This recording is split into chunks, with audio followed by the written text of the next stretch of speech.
Bismillahirrahmanirrahim. Dear students, Assalamu alaikum. Today is the lecture number 6 of BSCS semester 2 communication skills. Today we discuss the topic process of communication of effective message or the basic principle of effective communication. Communication plays a vital role in business. Therefore, all the business message must be carefully planned in order to communicate successfully and effectively. One should follow an appropriate process. This process consists of 5 important points, 5 important basic principles. The number 1, determine the purpose of the message.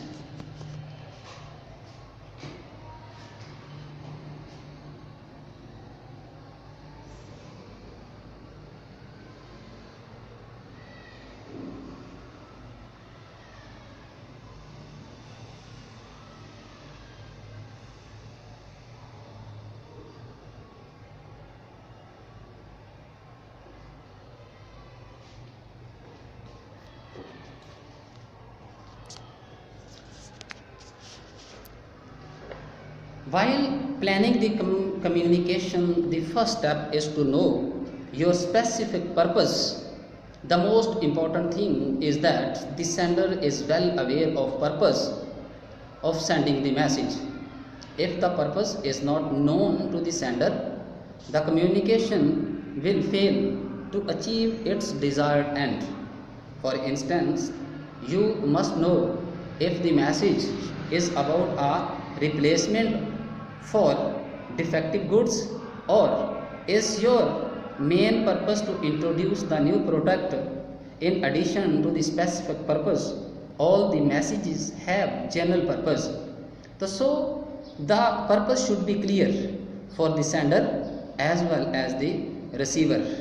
And now the second principle is analyze your receiver. Analyze or analysis of your receiver.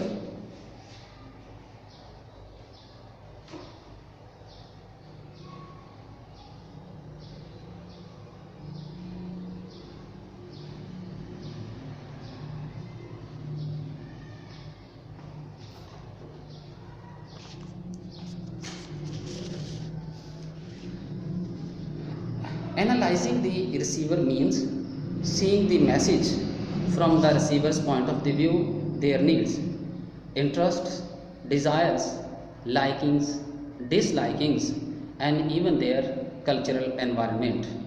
The writer should know how who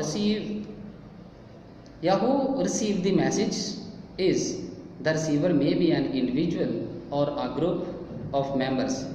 He may be a peasant or an educated person.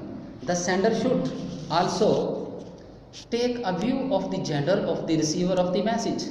Keeping all these things in mind, the writer should adapt the message to match the mental filter of the audience. This is not very difficult if the sender is already acquainted with the recipient, because the selection of the words depend on the personality of the receiver. If your audience, your receiver is well educated, so it means that you can also choose the excellent word which is totally requirement of a educated person, because he is capable to understand all kind of the meaning. Maybe a word is used in a denotative form or a connotative form. And now the third principle is that choose the idea to be included. If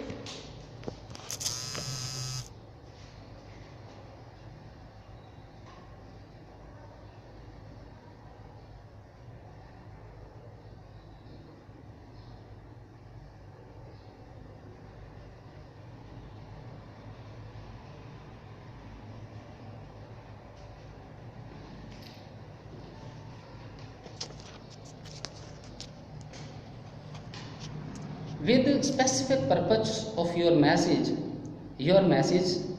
If you are answering a letter, underline the main point to discuss and write your idea in the margin. The choice of ideas depends upon the type of the message to be communicated. So all kind of the ideas should be very relevant with the requirement of the senders as well as with the requirements of the senders, because any effective message consists of useful ideas which are very closely relevant to the objective of the message. So in this way, the clear ideas should convey a clear message. So it is depend on the requirement of the message how effectively you conclude the ideas which are necessary for writing any kind of the effective message. And now number 4, collect all the facts to support the ideas. Collect all the facts to support the ideas.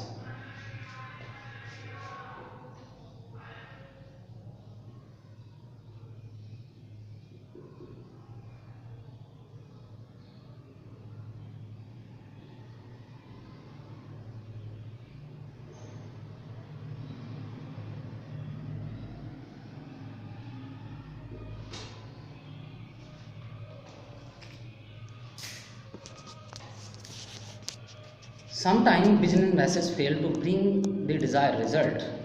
This happens when ideas expressed in the message are not aptly and sufficiently supported by facts and figures. The writer, after deciding what ideas he should include in the message, must check if he needs specific data to make his viewpoint fully understandable for the reader. So he should, however, be carefully that in doing so he does not deviate from the policies and procedures of the company he represents. If required, the writer may enclose a brochure, table, picture or product sample for already reference. And now the last is that outline and organize your message. Finally, it is always advisable to organize and outline the material before writing the final draft.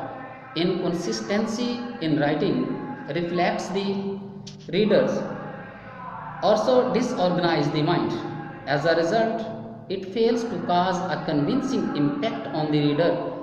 A good message must present a clear, unbroken sequence of ideas. Outlining the message before making it final for dispatch will save it from getting confusing and unclear, and thus bring to the writer the desired response. So these are the basic principle of the effective message.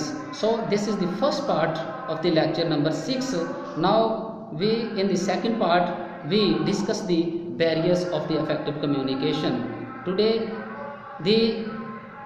this topic is discussed, it consists of the two parts. In the first part we have discussed already the principle of the basic effective communication. In the second part we will discuss the barriers of effective communication. So now this is the first part of the lecture, and now the second part is also remaining.